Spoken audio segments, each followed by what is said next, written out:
Salut à tous, soyez les bienvenus sur la chaîne qui déboîte. Je ne sais pas si vous connaissez ce vieil adage qui dit que c'est quand on arrête de chercher quelque chose qu'on le trouve, mais aujourd'hui la preuve en est faite, puisque j'avais depuis longtemps essayé de me procurer un projecteur DLP pour vous faire la démonstration de cette technologie de projection concurrente de la projection LED qu'on a testée jusqu'à présent. Et puis comme on m'en envoyait pas, j'avais peu ou prou lâché l'affaire. Et d'un seul coup, voilà que Prozis me propose de m'envoyer un projecteur DLP alors que je ne leur avais absolument rien demandé. C'est vraiment cool parce que j'avais vraiment envie de vous faire découvrir cette technologie. Je ne sais pas exactement comment ça marche le DLP, hein. Je sais que ça fonctionne avec une puce qui est auto-émettrice de lumière et qui comporte plein de minuscules petits miroirs pour allumer ou éteindre les pixels. C'est assez complexe, mais en tout cas, ça permet d'obtenir une bien meilleure luminosité et un bien meilleur contraste que le système de projection à LED et à LCD classique. Alors par contre, ce projecteur qu'on va tester aujourd'hui, lui, il a une limitation technique assez importante. Il est limité à du 480p. Est-ce que cette limitation sera oubliable de par l'apport de la technologie DLP ou pas?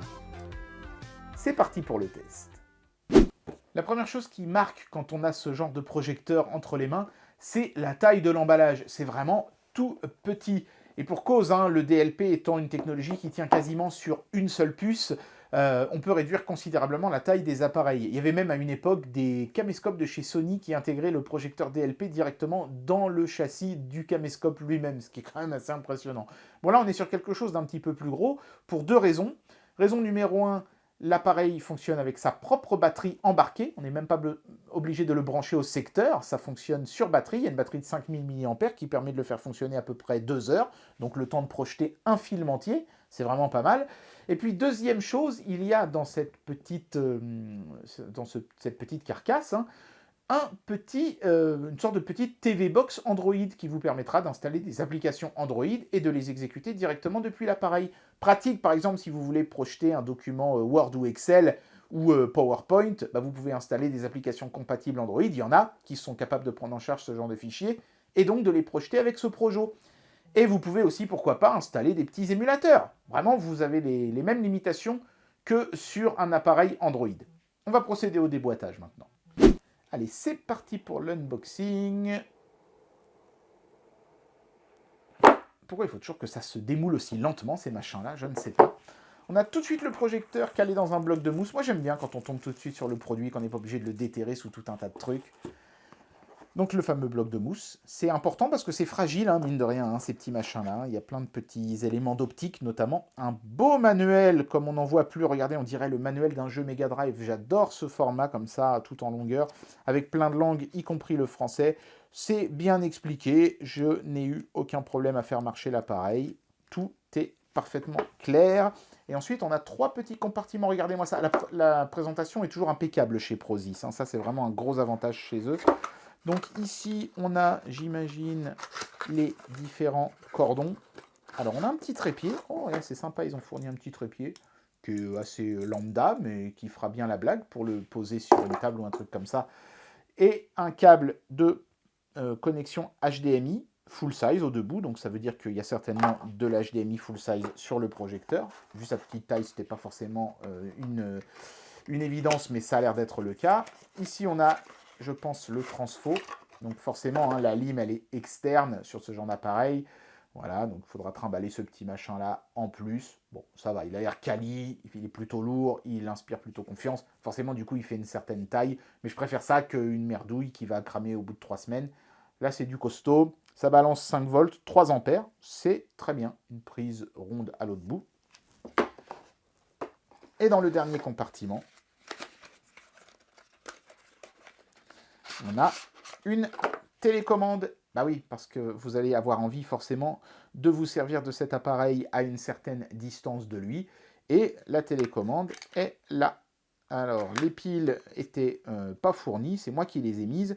Mais c'est super, on a absolument tout ce qu'il faut pour que l'appareil fonctionne. La télécommande, elle est simple hein, dans sa conception, mais voilà, hein, c'est un petit projo. Ça fait penser un petit peu à ces télécommandes de Smart Box, vous savez, les box TV sous Android TV.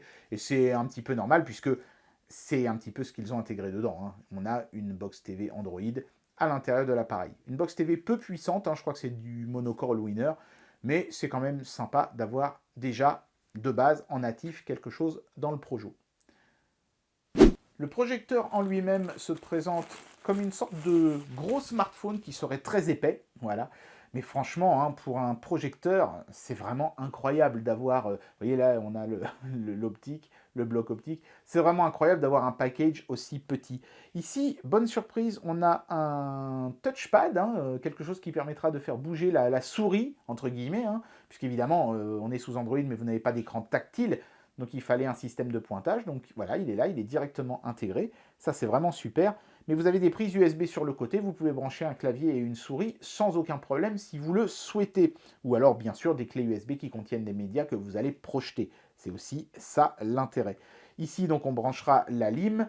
Ici, un éventuel casque. Mais vous avez un haut-parleur intégré dans cet appareil qui est, ma foi, plutôt de bonne qualité, vous allez voir.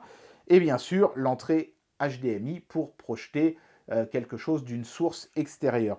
De l'autre côté, on a un emplacement pour mettre des micro SD, donc ça c'est plutôt cool parce que vous pouvez mettre du contenu directement d'une carte comme ça, et puis ça permet aussi de booster le stockage qui est un petit peu rikiki sous Android de cet appareil-là, et puis le bouton Power.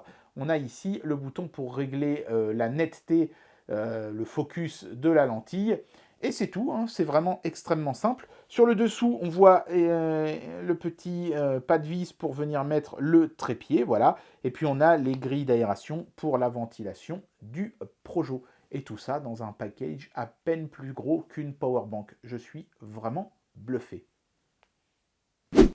Alors dans un instant, je vais vous montrer hein, ce que l'appareil projette quand on l'allume pour la première fois.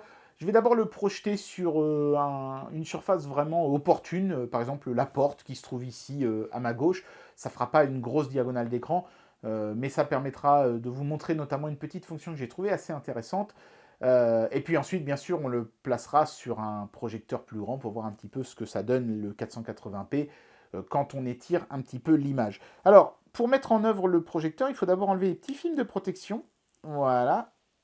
Donc j'avais un petit peu l'impression que la surface était comme entre guillemets sale et impossible à nettoyer, mais en fait c'est juste parce qu'il y a des... Vous voyez là, on voit bien que ça brille moins net, moins propre que de l'autre côté, vous voyez.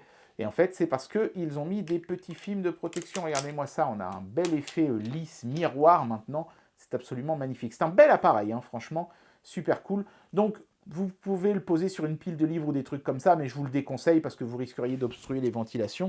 C'est vraiment une bonne idée d'utiliser un trépied, pourquoi pas celui qui est fourni. Voilà, donc j'imagine qu'on dévisse ici, comme ceci. Voilà, on va essayer de le mettre le plus droit possible. Et puis, dans un instant, donc, je vais le mettre sous tension et vous montrer un petit peu ce que donne la projection. Et il y a une fonction notamment qui est assez intéressante sur cet objet, j'ai vraiment envie de vous montrer. Et pour ça, il faut que je puisse le manipuler facilement. C'est pour ça qu'on va d'abord le projeter sur ma porte. Et ensuite, si ça se passe bien, sur un vrai écran de projection. Et puis on va aussi voir ce que ça donne quand il y a une luminosité ambiante assez forte. Et ici dans le studio, je peux mettre pas mal de projecteurs en marche. C'est plus intéressant que d'être dans mon sous-sol qui lui est forcément sombre. Voilà, donc là j'ai mon petit trépied. Alors il faut faire attention de bien le positionner parce que comme vous pouvez le voir, il n'est pas centré à l'arrière du projecteur. Je ne sais pas pourquoi ils ont fait ça. Du coup finalement, le Projo il a très envie de basculer vers l'arrière. Donc il faut essayer de mettre le trépied comme ceci, j'imagine, voilà, avec un pied vers l'arrière. Voilà, là ça tient. On va essayer de projeter quelque chose dans une pièce lumineuse d'abord. C'est parti. Voilà, donc ici je vous montre un petit peu ce que donne la projection dans une pièce où je n'ai absolument pas essayé de faire la pénombre. J'ai quand même éteint les éclairages artificiels de la pièce, mais on est en pleine journée, vous voyez, c'est marqué 13h26 sur l'écran de projection, c'est bel et bien l'heure qu'il est. La fenêtre se trouve juste derrière moi, elle est grande ouverte, il n'y a pas de volet fermé ni quoi que ce soit. Et, première bonne surprise, l'image est contrastée et lumineuse et bien lisible, même dans une pièce où il ne fait pas noir. Je ne vais pas non plus dire qu'il fait hyper clair dans cette pièce. Évidemment, si je commence à allumer mes projecteurs et tout ça, on verra moins bien l'image, mais on la verra quand même toujours. Alors que les projecteurs LCD chinois qu'on avait testés jusqu'à présent nécessitaient une pièce raisonnablement sombre pour pouvoir fonctionner à peu près correctement. La deuxième chose que vous pouvez remarquer, c'est que y a déjà pas mal de choses préinstallées. On a YouTube, on a Netflix, on a le Google Play pour installer des applications supplémentaires. Et en fait, vous voyez, avec la télécommande, je navigue dans les différentes fonctions comme ça. Voilà, donc par exemple ici, même écran, ça me permet de projeter ce que je vois sur mon téléphone. On va faire l'essai, bien sûr. Applications, ce sont les applications que j'aurais téléchargées dans le Google Play. HDMI pour les sources extérieures. Et puis explorateur de fichiers, ça permet de lire les vidéos MP4 ou autres que vous auriez mis sur une clé USB ou sur votre micro SD. Voilà. Et puis ensuite, on a les paramètres d'Android, bien sûr, et le nettoyage qui permet en fait de fermer les applications, puisque l'appareil ayant quand même assez peu de RAM, c'est plutôt conseillé entre chaque ouverture d'app de fermer la précédente en allant sur cette icône-ci. Et puis en haut de l'écran, juste au-dessus de Google Play, là, vous pouvez voir la présence ou non d'une micro SD, la présence ou non d'une clé USB, la présence ou non de la connectivité Bluetooth et de la connectivité Wi-Fi, et bien sûr le niveau de batterie restante. Voilà, donc c'est quand même déjà assez complet pour un petit machin comme ça. Les performances ne sont pas de haut vol, mais enfin pour afficher du Netflix en SD, ce sera largement suffisant de toute façon. Voilà, donc évidemment sur une petite surface de projection, vous voyez là j'ai projeté sur ma porte, qui est une surface blanche. Le 480p ne se remarque absolument pas. J'ai même plutôt tendance à trouver l'image beaucoup plus nette et précise que ce que j'avais vu sur des projecteurs HD chinois jusqu'à présent. Il n'y a pas de déformation ou de flou sur les bords, c'est bien net partout.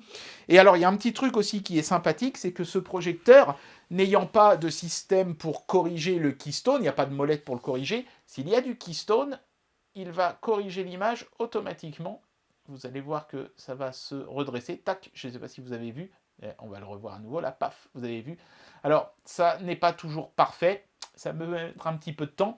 Mais il y a un algorithme, en fait, j'imagine, un capteur qui détecte la présence d'une image keystonée et qui la redresse en temps réel. Et ça marche plutôt pas mal. On a vraiment une bonne qualité d'image. Et alors évidemment, vous allez dire, oui, mais bon, là, c'est pas quelque chose que quelqu'un va faire que de projeter comme ça sur sa porte. Je suis pas forcément d'accord avec vous. On est sur un tout petit machin qui se trimballe partout et qui sera justement idéal pour projeter comme ça au débeauté et pour remplacer un téléviseur. Donc ouais, je pense que ça peut être une solution, une porte ou un truc comme ça. C'est souvent une surface qui est blanche, qui est suffisamment réfléchissante et suffisamment grande pour projeter dans des conditions correctes. C'est vraiment pour moi l'usage idéal pour ce genre de projet. Mais évidemment, pour la suite du test, je vais aller sur un vrai écran de projection. Ça permettra notamment de voir si oui ou non il y a des défauts liés au 480p. On y va. Voilà, donc ici nous sommes dans mon sous-sol. Il fait beaucoup plus sombre. Pas totalement sombre néanmoins, il y a un petit peu de lumière qui passe par les fenêtres de la porte du garage, mais il n'y a pas photo, je veux dire, on est sur quelque chose de beaucoup plus lumineux, de beaucoup plus contrasté, et même de beaucoup plus net que tous les projecteurs chinois que j'avais pu tester jusqu'à présent.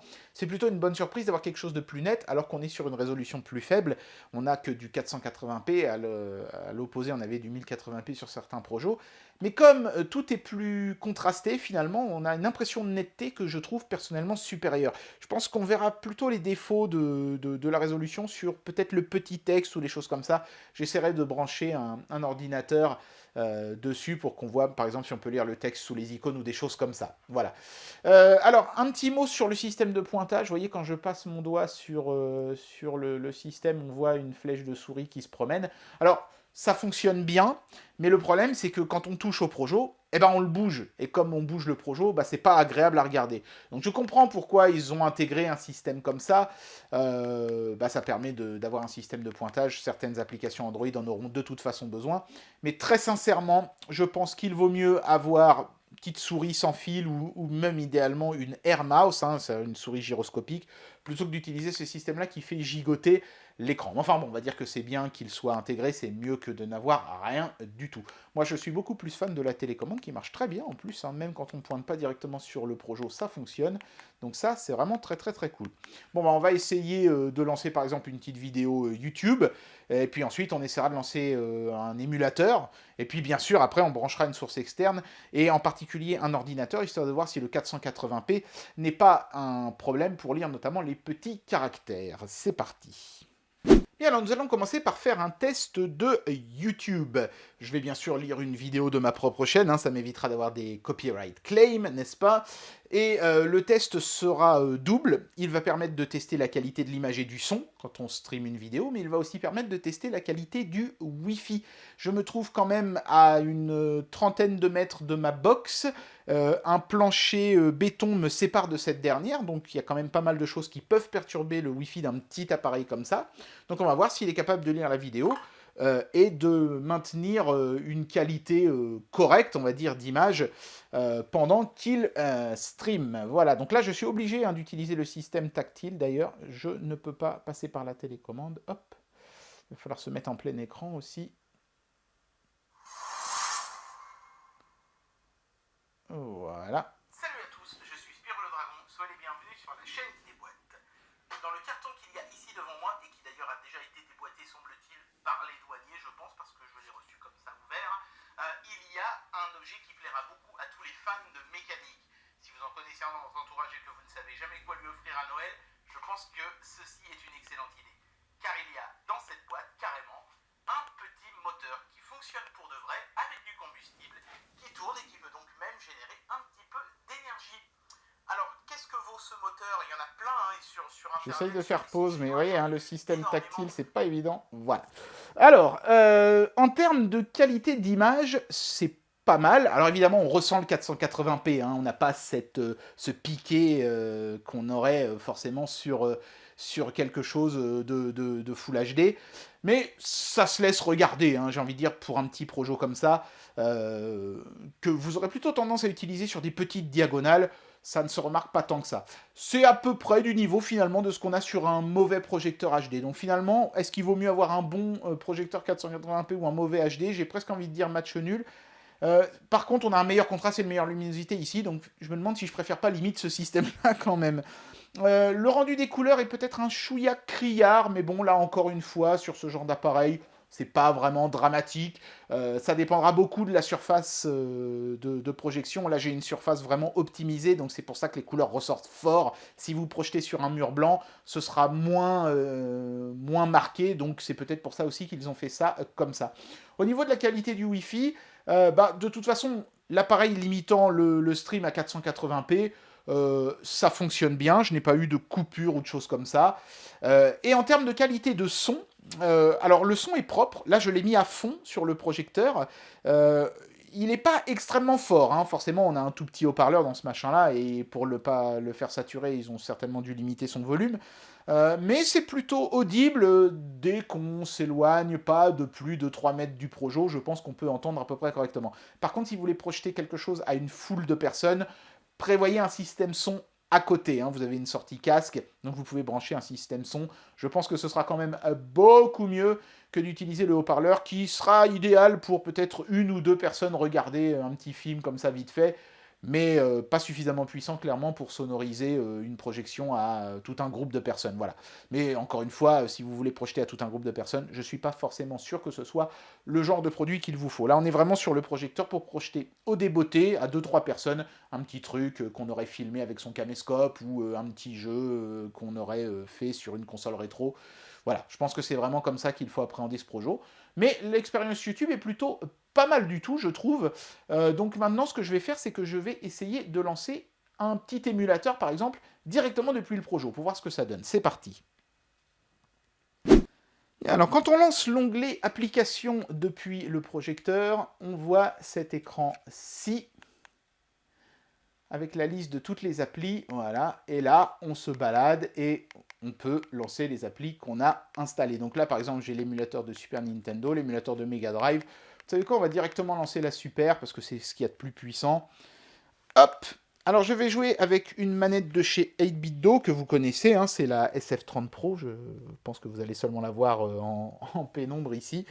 Est-ce que je peux me servir de la manette pour naviguer dans les menus? Normalement, oui.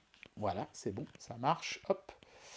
Alors, par contre, il y a un petit délai. Attendez, je vais poser ça. Hop. Il y a un petit délai entre le Bluetooth et la manette. C'est pas top. Alors, on va prendre un jeu. Par exemple, j'aimerais bien prendre, tiens, Super Mario Kart. va descendre. Hop, super. Mario Kart. Voilà. On va reprendre en milieu d'une partie, c'est pas grave.